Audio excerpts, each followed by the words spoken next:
Hello, I'm Jo and this is Cotton and Fluff, and I am so pleased that you're back with me again today. I hope you're all really well and you've also managed to get some sewing time in, or maybe you've got something planned or in the pipeline. You've got your fabric and you're waiting to find the right pattern. So firstly, what am I wearing? I'm wearing a nightie in this stretch cotton lycra, and this is a fabric from Penny's Fabrics, who I have mentioned before on Facebook. I will pop her link down below. I think I've had a bit of a eureka moment this week. As you will, if you've been on my channel before, you know I have had battles with the Donny shirt, and it is absolutely crazy, and I don't know why. It is really challenging me. So I've popped it to the side. I am going to be coming back, but it hasn't stopped me wanting to find that beginner sewing pattern for a shirt that I can change. I wanted a nice loose fitting shirt. Anyway, in the last video, or the one before, I had a lovely lady who said have a look at the Pattern Emporium all in easy shirt. So I had a look, went onto their website, and I like to look at reviews as well to see what people have thought about the pattern, and they tend to sort of mention on there what their level of ability of with sewing is as well. So I do like to check those out. And I had a look and I thought, do you know what, there were so many instructions, so many, and I thought, well, it didn't say beginner, but I thought, well, it's got everything in that instruction booklet, and when I say everything, it's got everything. So if you're like me and you are a beginner and you've done a few bits and pieces and you now want to set yourself a little bit of a challenge, have a look at this one. So this is by Pattern Emporium, and I will pop the link down below, and it's the all-in easy fit shirt tutorial, and it is a tutorial and it is a sew along, and absolutely anything that you are struggling with, the answer is in here. Or they also do some fab YouTube videos as well, so you are supported in all areas of making this shirt. So inside the front cover, it shows you all of your options for your shirt. Now I just wanted a very basic shirt. You've got your long sleeve, you've got your short sleeves. You can even add ruffles on the end of the sleeves if you want to. But also down here, it talks about the collar. So you can have the collar with the stand, or you can have a plain collar. So I thought, right, I'm going to start with the plain one, because I didn't know if it was going to work or not. So I thought, right, a plain collar with the short sleeves, and it's just got a nice scoop, and I thought, yep, I'll do that. And you can also turn it into a dress, but that's for something down the line. I just wanted to get the shirt under my belt. So after choosing which one I'd like to do, I've been having a look. I had a look through all of these bits and pieces where it talks about the collars and the dress, and it explains it all there for you. But I still decided I just want to do the very simple shirt. So then I looked at the measurements, which are very good, really good on here. And I decided that I just wanted a nice loose fit. So rightly or wrongly, looking at the measurements, because I'm quite small busted, then I go out a bit at the hips, so a bit of a pear shape. I thought, okay, I'm just going to do the 16. Maybe that wasn't right, but I thought, no, I'm going to go with the size 16.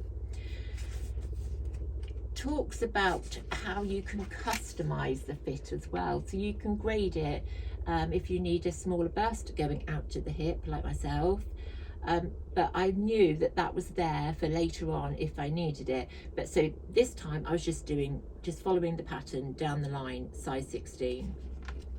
Oh, and I also found it quite easy, good idea, to write your measurements down and just write the date next to it, so you know what measurements you were.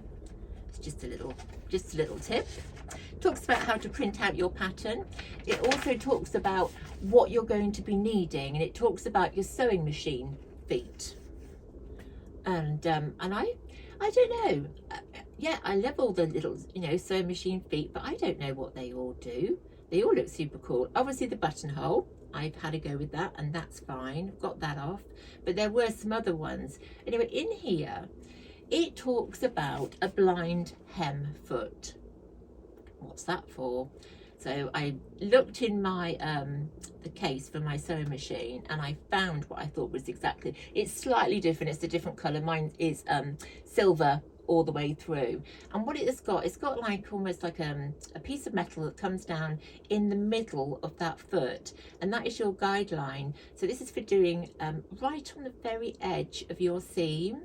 So it just finishes things off, so things like, so inside of your seam. Let me just show you what I mean. Did I do it on this one? Yeah, I did. So this is my first attempt, this one.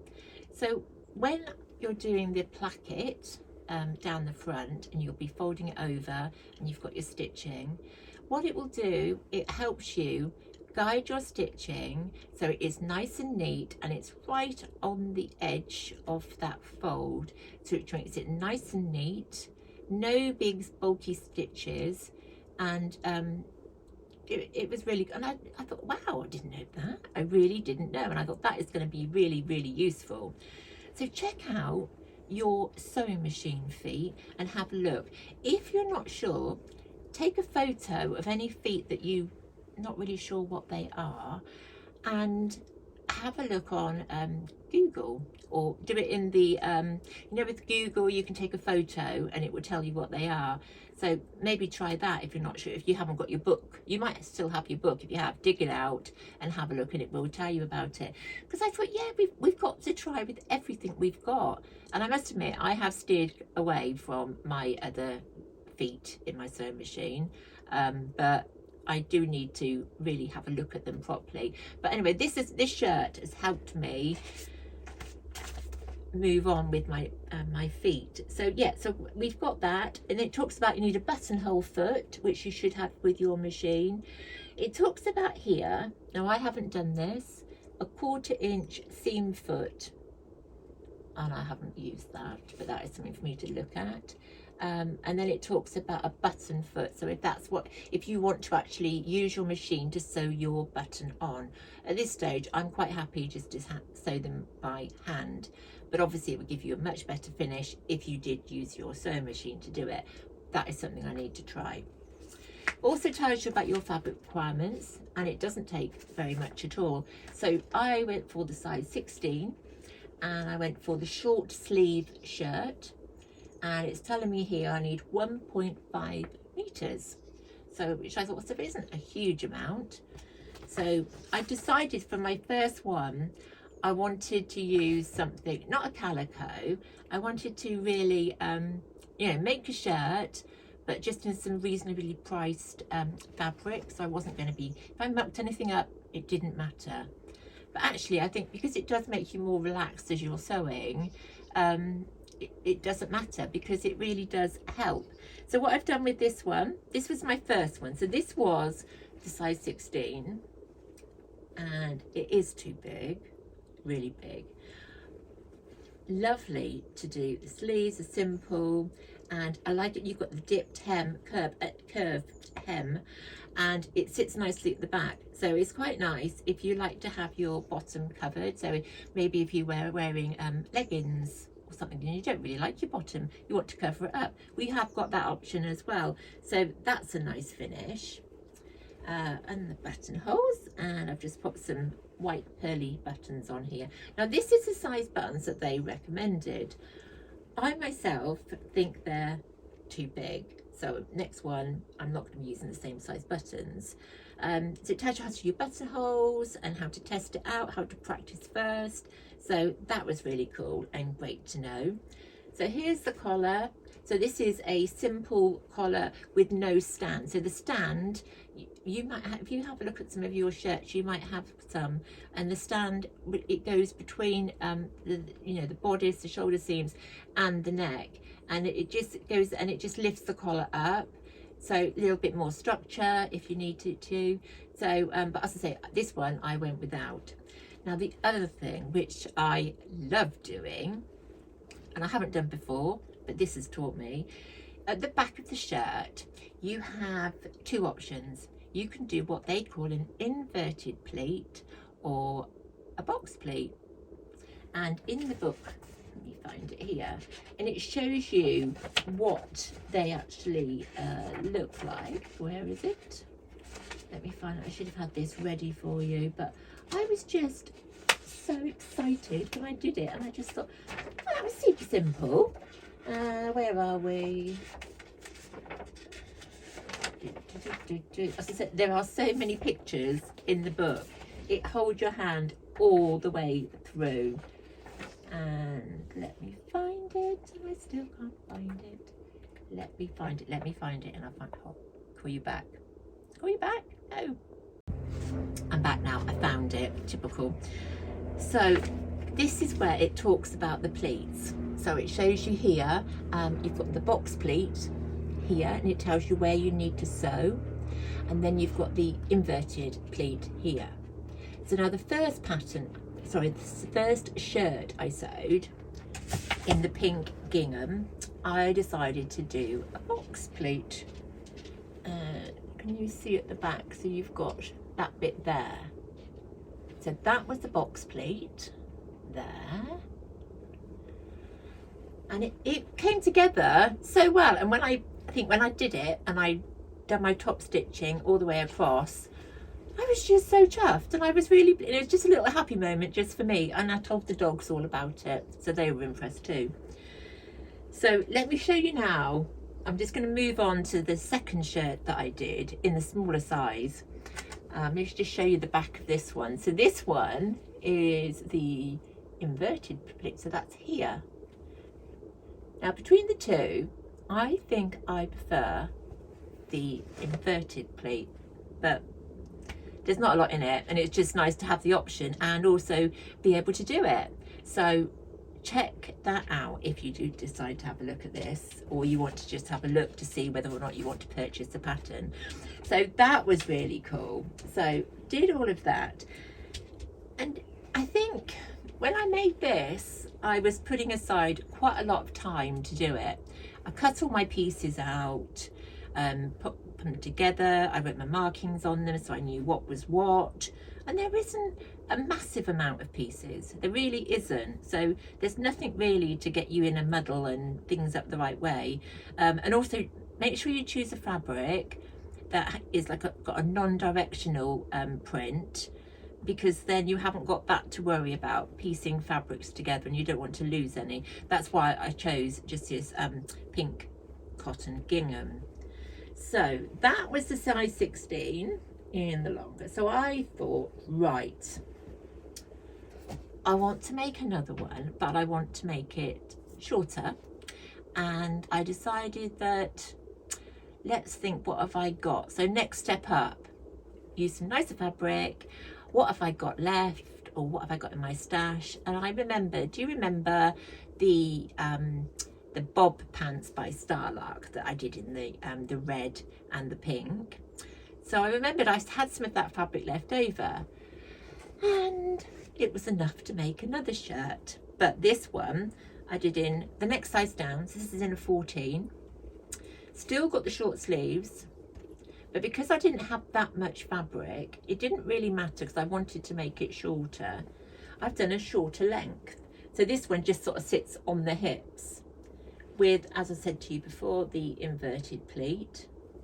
The buttons, I have chosen some slightly smaller buttons, which is just in another shade of red.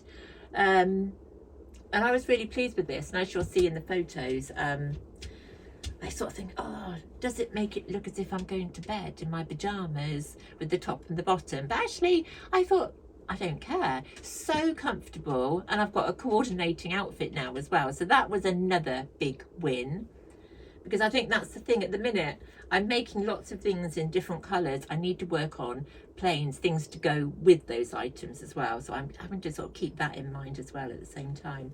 So yeah, so look, I'm really, really pleased with this. And I think if you give it a go, you will be as well. It's a real confidence builder. And if you go wrong, does it matter? There are lots of different areas of this shirt. But as I said to you before, you've got help all the way through. So not only have you got the paper pattern inside there, sorry, in the instructions, inside your instructions, you've got lots and lots of photos of other people's shirts as well, and I love to see that. I love to see what other people are doing. So yeah, and they've got the long version and the short version. They've done different sleeves and whatever. But also in here, as I said to you, you've got your options for doing the ruffles or doing the long sleeve you want to do with the cuff. It talks about how you actually do that as well. So you've got absolutely everything you need in there, and it talks you how to finishing off the edge, and it always breaks it down so it's relatively slow, but you get the results, because at the end of the day you don't want to rush through it. It's a project and you just want to try and take it on board, those different steps and how you're working with the pattern, and are you working on an area that you haven't worked before. Maybe you haven't done a collar before on a shirt. This will help you. It really, really will. I'm not sponsored by Pattern Emporium. I'm just simply saying this as my experience of working with this. Oh, and it also talks about bust adjustments, so that's something else, another learning curve there. It talks about doing different things. It talks about the button, working with contrasting fabrics, because I thought, well, that looks really cool. So like on here, she's used the green and the pink, and I thought, maybe that's something nice to try, some different fabrics, or using up bits in your stash, because if you're anything like me, you will have bits left over from your projects that they're probably, you know, that you can't make an awful lot with them, but they're too nice just to put in a scrap bag. They need to go in a pile for things like this, because you've got different panels.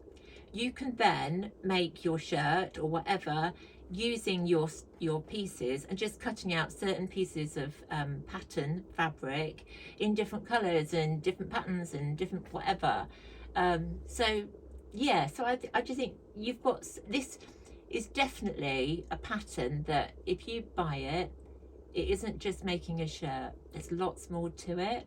And I think at the moment, to try and get value for money for what you're buying is great. There's no add-ons to this shirt. You haven't got to pay for an additional element, a hack, whatever you want, because I know there's quite a few patterns that you can buy the pattern and then you can buy another one that they've brought out with some hacks and some different things and whatever. So but this has got everything in it as well. So I am going to probably make another one, but I'm going to challenge myself and I'm going to have a go doing the stand on the collar. I might even try and use some, looking what I've just said to you, look at some fabric that I've got left over in my my scrap pile and maybe put those together to make another shirt.